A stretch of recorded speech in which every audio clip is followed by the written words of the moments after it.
अध्याय 2 पुस्तकालय कहानी।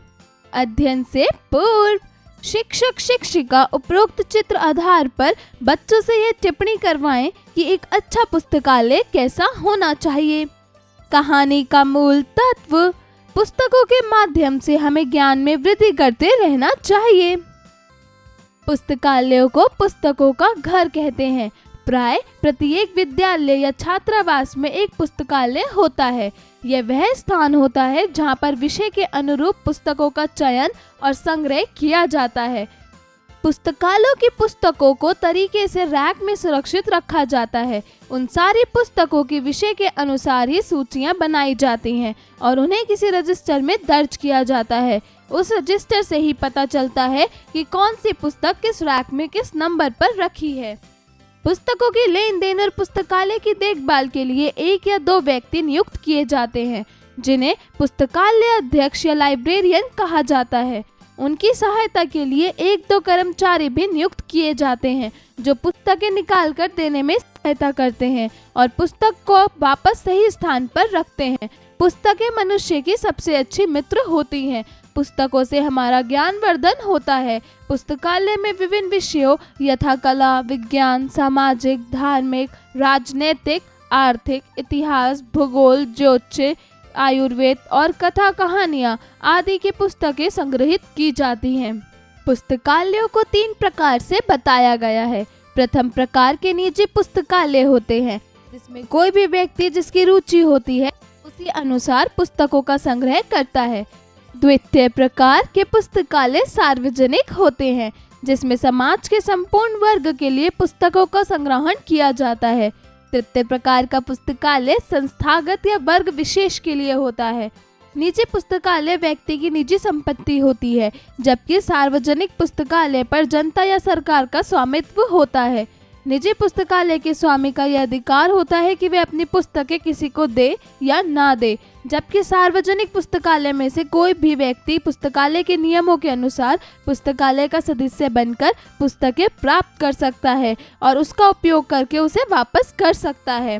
स्कूलों में स्थापित पुस्तकालय यद्यपि स्कूल की निजी संपत्ति होते हैं, किंतु सभी छात्र छात्राएं और आसपास रहने वाले व्यक्ति भी उस पुस्तकालय की पुस्तकों का उपयोग कर सकते हैं।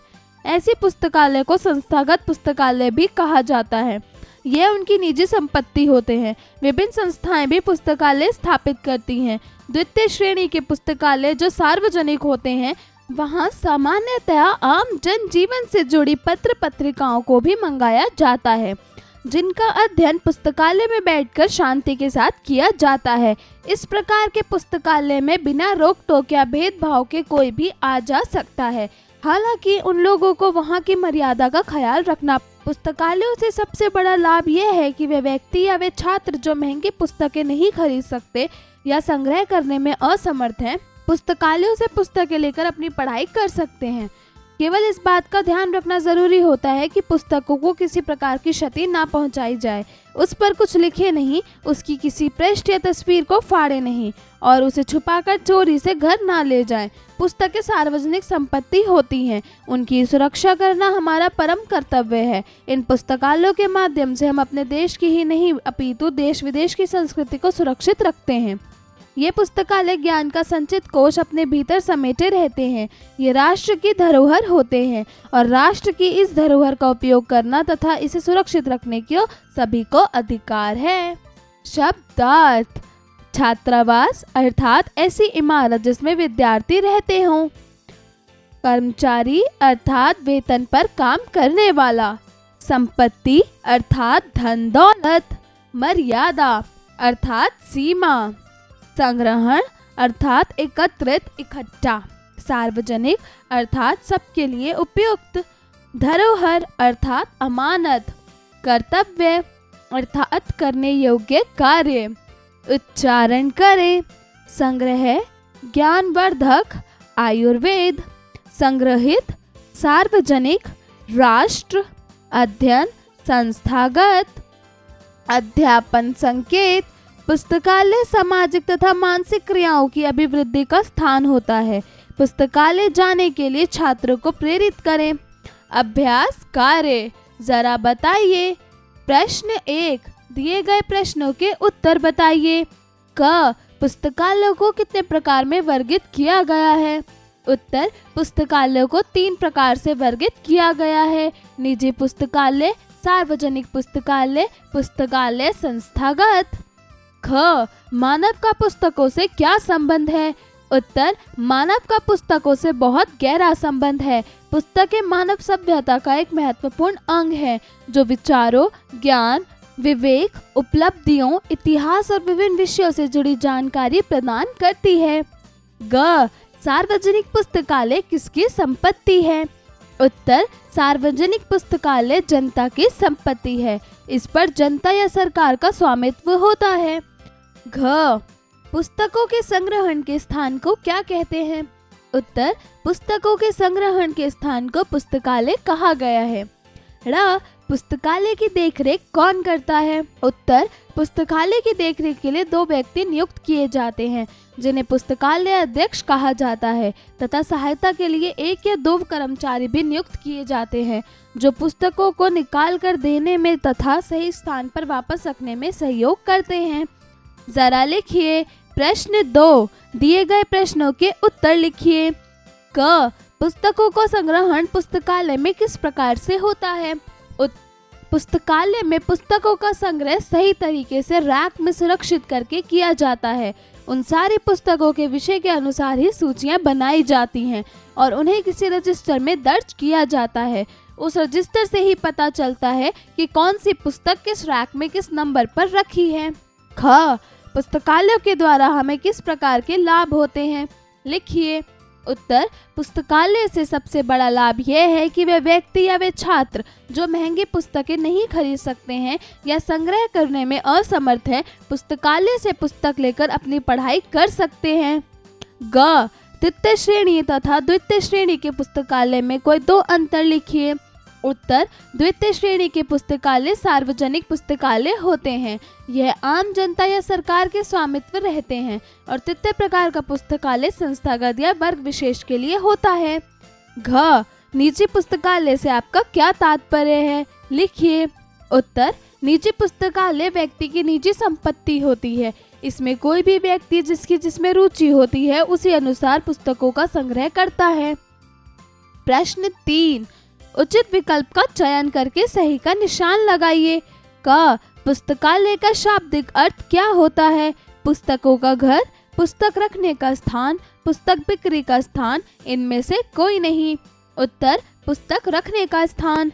ख, सार्वजनिक पुस्तकालय पर किसका स्वामित्व होता है? व्यक्ति विशेष का, सरकार या जनता का, पुस्तकालय अध्यापक का, इनमें से कोई नहीं। उत्तर, व्यक्ति विशेष का। ग, पुस्तकों का संग्रहण कहाँ होता है? घर में, पुस्तकालय में, अलमारी में, देवालय में। उत्तर, पुस्तकालय में। घ, पुस्तकालय में किसको संरक्षित करके रखा जाता है? धन को, ज्ञान को, पैसों को, पूंजी को। उत्तर, ज्ञान को। प्रश्न 4, दिए गए वाक्यों में रिक्त स्थानों की पूर्ति कीजिए। क, प्राय प्रति एक विद्यालय या छात्रावास में एक डैश होता है। उत्तर, पुस्तकालय। ख, मनुष्य की सबसे अच्छी पुस्तकें डैश होती हैं। उत्तर, मित्र। ग, पुस्तकालय डैश प्रकार के होते हैं। उत्तर, 3। घ, सार्वजनिक पुस्तकालय में बिना डैश के कोई भी व्यक्ति जा सकता है। उत्तर, रोक टोक। ड़, पुस्तकें सार्वजनिक डैश होती हैं। उत्तर, संपत्ति। प्रश्न 5, अध्याय में प्रयुक्त शब्दों के प्रयोग से वाक्य निर्मित कीजिए। क्या? ज्ञानवर्धक। ख, शांति। ग, संपत्ति। घ, पुस्तकालय। ड़, ज्ञान। जरा सोचिए। प्रश्न 6, संस्थागत पुस्तकालय निजी भी होते हैं और सार्वजनिक भी, ऐसा क्यों? सोच समझकर बताइए। पुस्तकें व्यक्ति की सच्ची मित्र होती हैं। कैसे? जरा भाषा पर गौर कीजिए। प्रश्न 7, दिए गए शब्दों के विलोम शब्द लिखिए। क, संग्रह।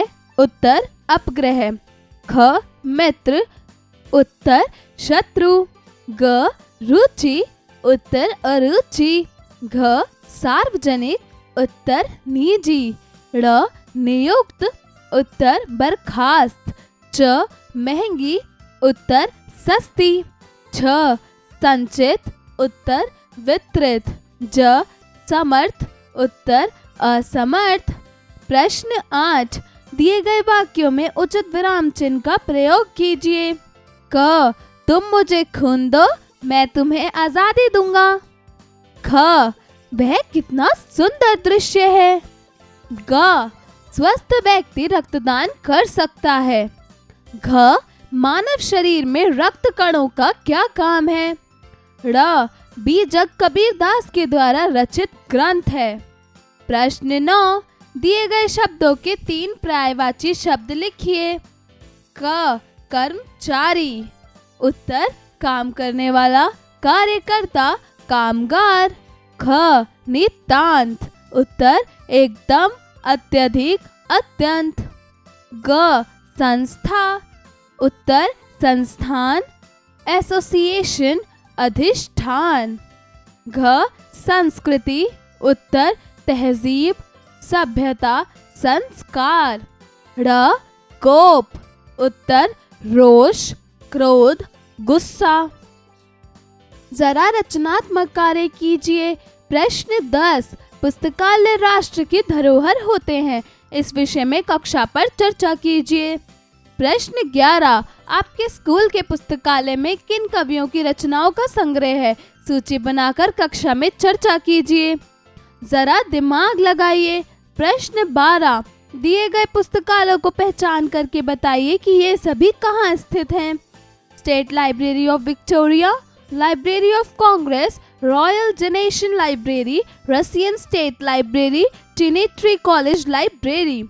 जीवन कौशल एवं मूल्य परक प्रश्न।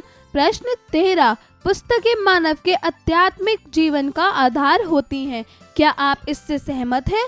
अपने शब्दों में अभिव्यक्त कीजिए।